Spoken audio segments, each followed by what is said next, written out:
સમાચારોમાં હવે આ તરફ આગળ હવે આપણે વાત કરીએ વલસાડની તો વલસાડમાં જે તડકેશ્વર મહાદેવ મંદિર છે તે લગભગ જે જણાવી દી કે અતિ પૌરાણિક એટલે કે 800 વર્ષ જૂનું હોવાનું મનાય છે। ત્યારે તડકેશ્વર મહાદેવ મંદિરનું સુતેલી શિવલિંગ માટે પ્રખ્યાત છે। તડકેશ્વર મંદિરની ખાસિયત એ છે કે મંદિર ઉપર કોઈ છત નથી તેમજ સૂર્યના સીધા કિરણો જે છે તે શિવલિંગ ઉપર પડે છે અને જેના કારણે સૂર્યના કિરણો સતત શિવલિંગને સ્પર્શ કરતા હોવાથી તે તડકેશ્વર મહાદેવના મંદિર તરીકે પ્રસિદ્ધ છે।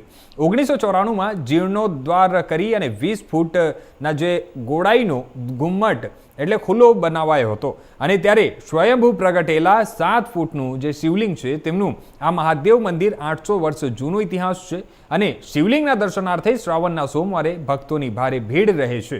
ત્યારે શ્રાવણ માસમાં અન્ય શહેરોમાંથી પણ ભાવિક ભક્તો જે છે તે દર્શન કરવા માટે અહીં પહોંચતા હોય છે। આ તડકેશ્વર મહાદેવનું મંદિર વર્ષો પુરાણું છે। એનું જે શિવલિંગ કોઈ પણ જગ્યાએ શિવનું સ્ટ્રેટ હોય છે। જ્યારે આ સુતેલા ભગવાન તમે કોઈ જગ્યાએ જોવા નહીં હશે। એનું લંબાઈ લગભગ 6 ફૂટ 7 ઇંચ છે। લોકોની એટલી બધી શ્રદ્ધા વધી ગઈ છે કે હમણાં છેલ્લા 40 વર્ષથી લોકો સુરત, મુંબઈ, વડોદરા દૂર દૂરના બધા દર્શનાર્થીઓથી તડકેશ્વર મહાદેવના દર્શન કરવા આવે છે। એની બાધા પણ એવો આંતરિક લઈ જાય છે કે અમારું આમ થાય ને તમે પ્રેમથી અને શ્રદ્ધાપૂર્વક જો તડકેશ્વર દાદાને નમન કરો તો દરેકનું કાર્ય, દરેકની કોઈ પણ પ્રોબ્લેમ હોય તમારા તડકેશ્વર દાદા પૂરી કરે છે।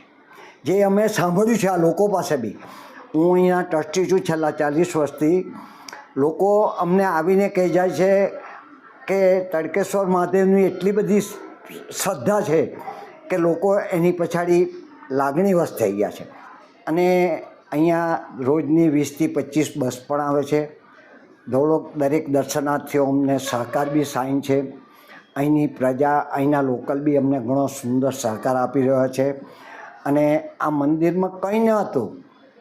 વર્ષો પુરાણા 4x4ની 4 બાજુ બારસાક હતી અને આમ હતું। ત્યાર પછી એનું જીર્ણોદ્ધાર કરાવ્યા પછી આનું આટલું બધું ડેવલપ થયું છે અને એટલું બધું મહાત્મા વધ્યું છે કે લોકો ગમે ત્યાંથી આવે છે।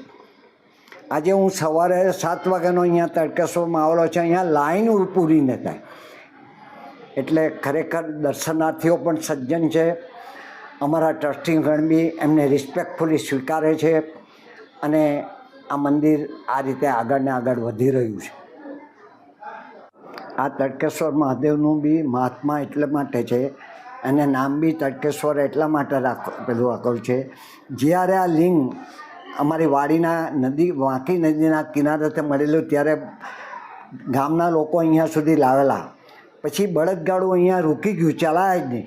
2 બળદગાડા જોઈના, 3 જોઈના પેલા તો બી એ ભગવાને એમ કીધું, બીજે દાડે અમારા મહારાજને સપનું આવ્યું કે હું અહીંયા જ રહેવા માગું।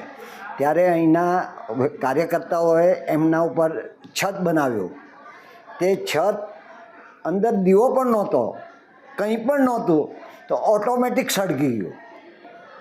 વિચાર આવ્યો કે અંદર દીવો નથી, કોઈ માચીસ નથી થતી, પણ ત્યાર પછી પાછું મહારાજને બીજે સપનું આવ્યું કે હું તડકેશ્વર મહાદેવ છું અને તડકેશ્વર ઓપન જ રહેવા માગું છું। ત્યારે અમારા કાર્યકર્તા મુરબ્બી શ્રી શંકર કાકા હતા, ઘણા એવા બધા ધીરુ કાકા હતા, છોટુભાઈ હતા। ત્યારથી અમે એમને ખુલ્લું રહેવા દીધું છે અને આ ઉપરનો જે ઘુમ્મટ છે તે 22 ફૂટનો એરિયા છે ખુલ્લો।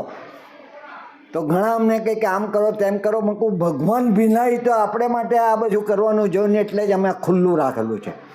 અને અમારા શંકરભાઈ, ધીરુ કાકા જેવા મહારથીઓ અમે પણ હતા, માયસેલ્ફ ઓલ્સો, બધાએ જ સમયનો ભોગ આપ્યો છે અને આ કન્સ્ટ્રક્શનમાં આ રીતનું ડ્રોઈંગ બનાવ્યું ને આ રીતે જ એને રાખેલા છે આજ।